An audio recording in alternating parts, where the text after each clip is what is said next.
ಚಿತ್ರದುರ್ಗದ ರೇಣುಕಾ ಸ್ವಾಮಿಯನ್ನ ಬೆಂಗಳೂರಿನ ಪಟ್ಟಣಗೆರೆ ಶೆಡ್ಡಿಗೆ ಕರೆಸಿ ಕೊಲ್ಲಲಾಯಿತು ಅನ್ನೋ ಆರೋಪದ ಮೇಲೆ ಜೈಲು ಸೇರಿರುವಂತಹ ಆರೋಪಿಗಳ ಪೈಕಿ ಜಾಮೀನಿಗೆ ಅರ್ಜಿ ಸಲ್ಲಿಸಿದ್ದ ಆರೋಪಿ ಪ್ರದೋಷ್ ತಂದೆ ನಿಧನ ಹಿನ್ನೆಲೆ ಪ್ರದೋಷ್ ಪರ ವಕೀಲರು ಕೋರ್ಟ್ಗೆ ಅರ್ಜಿಯನ್ನು ಸಲ್ಲಿಕೆ ಮಾಡಿದ್ದಾರೆ. 15 ದಿನಗಳ ಕಾಲಾವಕಾಶ ಕೊಡಬೇಕೆಂದು ಮನವಿಯನ್ನು ಮಾಡಿಕೊಂಡಿದ್ದಾರೆ. ಮಧ್ಯಂತರ ಜಾಮೀನು ನೀಡಬೇಕೆಂದು ಮನವಿ, ಜಾಮೀನು ನೀಡಬಾರದು ಎಂದು ಎಸ್ಪಿಪಿ ಆಕ್ಷೇಪವನ್ನು ಕೂಡ ವ್ಯಕ್ತಪಡಿಸಿದೆ. ರೇಣುಕಾಸ್ವಾಮಿ ಕೊಲೆ ಪ್ರಕರಣದಲ್ಲಿ ಭಾಗಿಯಾಗಿದ್ದ ಆರೋಪಿಗಳ ಪೈಕಿ ಪ್ರದೋಷ್ ಕೂಡ ಒಬ್ಬನಾಗಿದ್ದ.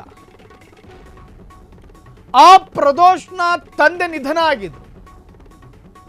ಅದು ವಯೋಸಹಜ ಕಾಯಿಲೆನೋ ನಿಧನ ಆಗಿದ್ರು. ಪಾಪ ಅವರನ್ನ ನೋಡೋದಕ್ಕೆ ಕಾನೂನು ಅವಕಾಶ ಮಾಡಿಕೊಡೋದು.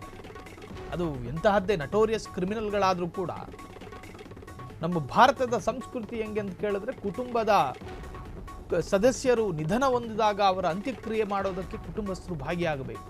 ಅದಕ್ಕೆ ನಮ್ಮ ನ್ಯಾಯಾಲಯ ಅನುಮತಿಯನ್ನು ಕೊಡುತ್ತೆ. ಪ್ರದೋಷ್ಗೂ ಕೂಡ ಅನುಮತಿಯನ್ನು ಕೊಡ್ತು. ಸೊ ಪ್ರದೋಷ್ ಪರ ವಕೀಲರು 1-2 ದಿವಸಗಳ ಕಾಲಾವಧಿ ಸಾಕಾಗುವುದಿಲ್ಲ, 15 ದಿವಸಗಳ ಕಾಲ ಜಾಮೀನನ್ನು ಕೊಡಬೇಕು ಅಂತ ಹೇಳಿ ಪ್ರದೋಷ್ ಪರ ವಕೀಲ ವಾದ ಮಾಡ್ತಿದ್ದಾರೆ. ಇನ್ನು ಪಬ್ಲಿಕ್ ಪ್ರಾಸಿಕ್ಯೂಷನ್ ಅದಕ್ಕೆ ಆಕ್ಷೇಪವನ್ನು ಕೂಡ ವ್ಯಕ್ತಪಡಿಸಿದೆ. ಅದಕ್ಕೆ ಸಂಬಂಧಪಟ್ಟಿರೋ ಆರೋಪಿಗಳು ಹೊರಗೆ ಬಿಡಬೇಡಿ, ಒಂದಷ್ಟು ಕಾಲ ಹೊರಗಿದ್ರೆ ಅವರು ಸಾಕ್ಷ್ಯ ನಾಶ ಮಾಡೋ ಸಾಧ್ಯತೆಗಳಿರ್ತವೆ. ವೆರಿ ಸೆನ್ಸಿಟಿವ್ ಪ್ರಕರಣ ಆಗಿರುವುದರಿಂದ ತಂದೆಯ ಮರಣ, ಮತ್ತೊಂದು ಮಗದೊಂದು ಕಾರಣಕ್ಕೆ ಜಾಮೀನು ಹೆಸರೇಳಕೊಂಡು ಹೊರಗೆ ಸುತ್ತಾಡಿ ಸಾಕ್ಷ್ಯಗಳು ನಾಶ ಆಗೋ ಸಾಧ್ಯತೆಗಳಿದ್ದಾವೆ. ಎಸ್ಪಿಪಿ ಆಕ್ಷೇಪವನ್ನು ವ್ಯಕ್ತಪಡಿಸಿದೆ. ಹಾಗಾಗಿ ಇದು ಸ್ವಲ್ಪ ಬುದ್ಧಿಮುಟ್ಟು, ಅಂದರೆ ಕಷ್ಟ ಎದುರಿಸಬೇಕಾಗಿ ಬರುತ್ತೆ ಈ ಜಾಮೀನು ಪ್ರಕ್ರಿಯೆ ಮೂವ್ ಆಗೋದಕ್ಕೆ. ಎಸ್ಪಿಪಿಯ ನಕಾರ ಆಕ್ಷೇಪಗಳಿಲ್ಲದೇ ಇದ್ದರೆ ಕೆಲವೊಮ್ಮೆ ಜಾಮೀನು ಸಿಕ್ಕಿಬಿಡ್ತವೆ. ಆದರೆ ಸರ್ಕಾರಿ ಪ್ರಾಸಿಕ್ಯೂಷನ್ ವಕೀಲರು ಸ್ವಲ್ಪ ಸ್ಟ್ರಾಂಗ್ ಆಗಿ ಇದನ್ನು ಆರ್ಗ್ಯೂ ಮಾಡ್ತಿರುವುದರಿಂದ ಮತ್ತು ಅತ್ಯಂತ ಬಲವಾಗಿ ಖಂಡಿಸ್ತಾ ಇರುವುದರಿಂದ ಈ ಜಾಮೀನು ಸಿಗೋದು ಡೌಟೇ. ಪ್ರದೋಷ್ ನ್ಯಾಯಾಲಯದ ತೀರ್ಮಾನಗಳನ್ನು ನಾವು ಈಗ ಹೇಳೋದಕ್ಕೆ ಸಾಧ್ಯ ಇಲ್ಲ. ಆದರೂ ಕೂಡ ಎಸ್ಪಿಪಿ ಇದಕ್ಕೆ ಆಕ್ಷೇಪವನ್ನು ವ್ಯಕ್ತಪಡಿಸಿದೆ. ರೇಣುಕಾಸ್ವಾಮಿ ಕೊಲೆ ಪ್ರಕರಣದ ಪ್ರಮುಖ ಆರೋಪಿಗಳ ಪೈಕಿ ಪ್ರದೋಷ್ ಕೂಡ ಒಬ್ಬನಾಗಿದ್ದ. ಪರಪ್ಪನ ಅಗ್ರಹಾರದಲ್ಲಿ ಸಾಕಷ್ಟು ದಿವಸಗಳಾಯಿತು ಕಾಲ ಕಳೆಯೋದಕ್ಕೆ ಶುರು ಮಾಡ್ಕೊಂಡು, ತಂದೆಯ ನಿಧನದ ಬಳಿಕ ಆ ನಿಧನದ ಹೆಸರೇಳಕೊಂಡು ಜಾಮೀನು ಸಿಗಬಹುದಾ ಅಂಥೇಳಿ ಪ್ರದೋಷ್ ಪರ ವಕೀಲರು ಸ್ವಲ್ಪ ಸರ್ಕಸ್ ಮಾಡ್ತಿದ್ದಾರೆ. ಆ ಸರ್ಕಸ್ ಆತನಿಗೆ ಜಾಮೀನು ಕೊಡಿಸುತ್ತೋ ಅಥವಾ ಮತ್ತೆ ಪರಪ್ಪನ ಅಗ್ರಹಾರದ ಭಾಗ್ಯನೇ ಕರುಣಿಸುತ್ತೋ ಕಾದು ನೋಡಬೇಕು.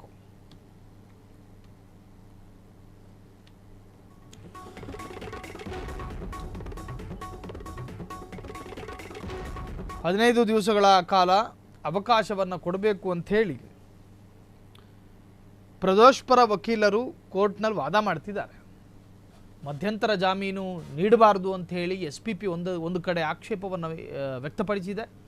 ಸೊ ಹಿಂಗಿದ್ದಂತಹ ಸಂದರ್ಭದಲ್ಲಿ ಏನಾಗುತ್ತೆ ಪ್ರಕರಣ?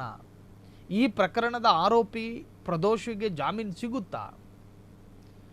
ಕುಟುಂಬಸ್ಥರು ನಿಧನ ಹೊಂದಿದಾಗ ನೋಡಿ, ಸಂಘಟಿತ ಅಪರಾಧ ಕೋಕಾ ಕಾಯ್ದೆ ಅಡಿಯಲ್ಲಿ ಬಂಧಿತನಾಗಿರ್ತಕ್ಕಂತಹ ಮಂಗಳೂರಿನ ಇತ್ತೀಚೆಗಿನ ಕೋಕಾ ಕಾಯ್ದೆ ಅಡಿಯಲ್ಲಿ ಒಬ್ಬ ಭರತ್ ಕುಂಡೇಲ್, ಆತನನ್ನು ಪೊಲೀಸರು ಬಂಧನ ಮಾಡಿದ್ರು. ಆತನ ತಂದೆಯೂ ಕೂಡ ನಿಧನರಾಗಿದ್ದರು. ಕೋಕಾ ಕಾಯ್ದೆ ಅಡಿಯಲ್ಲಿ ಆತನನ್ನು ಅರೆಸ್ಟ್ ಮಾಡಲಾಗಿತ್ತು. ತಂದೆ ನಿಧನ ಅನ್ನುವ ಕಾರಣಕ್ಕೆ ನ್ಯಾಯಾಲಯದ ಅನುಮತಿ ಮೇರೆಗೆ ಕೇವಲ 1 ದಿನದ ಅವಕಾಶವನ್ನು ಮಾಡಿಕೊಡಲಾಯಿತು. ಅದು ಸಂಘಟಿತ ಅಪರಾಧ ಪ್ರಕರಣ. ಆ ಪ್ರಕರಣ ಕೋಕಾ ಕಾಯ್ದೆ ಅಡಿಯಲ್ಲಿ ಬರುತ್ತೆ. ಆ ಪ್ರಕರಣಕ್ಕೆ ಜಾಮೀನಿಲ್ಲ. ಇನ್ನು ರೇಣುಕಾಸ್ವಾಮಿ ಕೊಲೆ ಪ್ರಕರಣಕ್ಕೆ ಸಿಕ್ಕೀತಾ? ಪ್ರಶ್ನೆಗಳು ಕಾಡುತ್ತೆ. ಪ್ರದೋಷ್ ತಂದೆ ಹಿನ್ನೆಲೆ, ಪ್ರದೋಷ್ ತಂದೆಗೆ ವಯೋಸಹಜ ಕಾಯಿಲೆ, ನಿಧನರಾಗಿದ್ರು. ಹಾಗಾಗಿ ಪ್ರದೋಷ್ ಹೋಗಬೇಕಾಗಿ ಬರುತ್ತೆ.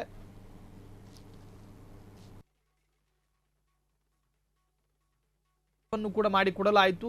ಆದರೂ ಕೂಡ ಹೆಚ್ಚುವರಿ ಸಮಯದಂತೆ 15 ದಿವಸಗಳ ಆ ಕಾಲಾವಧಿ ಕೋರಿ ಪ್ರದೋಷ್ ಪರ ವಕೀಲರು ನ್ಯಾಯಾಲಯಕ್ಕೆ ಅರ್ಜಿ ಹಾಕಿದ್ದಾರೆ. ಸೊ ಇನ್ನು ಎಸ್ಪಿಪಿ ಆ ಒಂದು ಅರ್ಜಿಗೆ ಆಕ್ಷೇಪವನ್ನು ಕೂಡ ವ್ಯಕ್ತಪಡಿಸಿದೆ. ಪ್ರದೋಷಿಗೆ ಯಾವುದೇ ತರಹದ ಜಾಮೀನು ಕೊಡಬಾರ್ದು, ಆತ ಹೊರಗೋಗಿ ಸಾಕ್ಷ್ಯ ನಾಶ ಮಾಡೋ ಸಾಧ್ಯತೆಗಳಿರ್ತವೆ. ಹಾಗಾಗಿ ಯಾವುದೇ ಕಾರಣಕ್ಕೂ ಆತನಿಗೆ ಜಾಮೀನು ಕೊಡಬಾರ್ದು. ರೇಣುಕಾಸ್ವಾಮಿ ಕೊಲೆ ಪ್ರಕರಣದಲ್ಲಿ ಈ ಆರೋಪಿಗಳೆಲ್ಲ ಇಕ್ಕಟ್ಟಿಗೆ ಸಿಕ್ಕಾಕೊಂಡಿದ್ದಕ್ಕೊಂದು ಕಾರಣ ಇದೆ. ರೆಗ್ಯುಲರ್ ಬೇಲ್ ಮೇಲೆ ಹೊರಗೆ ಬಂದಿದ್ದ ಇಷ್ಟು ಆರೋಪಿಗಳು ತಗಲಾಕೊಳ್ಳೋದಕ್ಕೆ ಮತ್ತೊಂದು ಕಾರಣ ಅದು ದರ್ಶನ್. ಸಾಕ್ಷಿದಾರ, ವಿಟ್ನೆಸ್ಸು ಎಂದು ಹೇಳಲಾಗುವ ಚಿಕ್ಕಣ್ಣನ ಜೊತೆ ಆತ್ಮೀಯತೆಯನ್ನು ತೋರ್ಪಡಿಸಿದ್ದು, ಪಕ್ಕದಲ್ಲೇ ಕೂತ್ಕೊಂಡು ಆ ವಿಟ್ನೆಸ್ ಜೊತೆ ಹತ್ತಿರದಲ್ಲೇ ಮಾತನಾಡಿದ್ದು, ಇವೆಲ್ಲವೂ ಕೂಡ ಕಾನೂನು ಗಮನಿಸ್ತಾ ಇರುತ್ತೆ. ಹಾಗಾಗಿ ಇವರ ಜಾಮೀನು ರದ್ದಾಗೋದಕ್ಕೂ ಕೂಡ ಅದು ಒಂದು ಕಾರಣನೇ. ಇನ್ನು ದರ್ಶನ್ ಅವರ ಜಾಮೀನು ರದ್ದಾಗುವುದರ ಜೊತೆಗೆ ಆ ಪೈಕಿ ಇದ್ದಂತಹ ಉಳಿದ ಆರೋಪಿಗಳ ಪ್ರಕರಣ ಅಂದರೆ ಜಾಮೀನು ಕೂಡ ರದ್ದಾಗಿ ಈಗೆಲ್ಲರೂ ಕೂಡ ಪರಪ್ಪನ ಅಗ್ರಹಾರ ಸೇರಬೇಕಾಗಿ ಬಂದಿದೆ. ಕ್ಷಣ ಕ್ಷಣದ ಸುದ್ದಿಗಳಿಗಾಗಿ ಫ್ರೀಡಂ ಟಿವಿ ಸಬ್ಸ್ಕ್ರೈಬ್ ಮಾಡಿ, ಲೈಕ್ ಮಾಡಿ ಹಾಗೂ ಫಾಲೋ ಮಾಡಿ. ಹೊಸ ಸುದ್ದಿಗಳ ನೋಟಿಫಿಕೇಶನ್ಗಾಗಿ ಬೆಲ್ ಐಕಾನ್ ಮೇಲೆ ಕ್ಲಿಕ್ ಮಾಡಿ.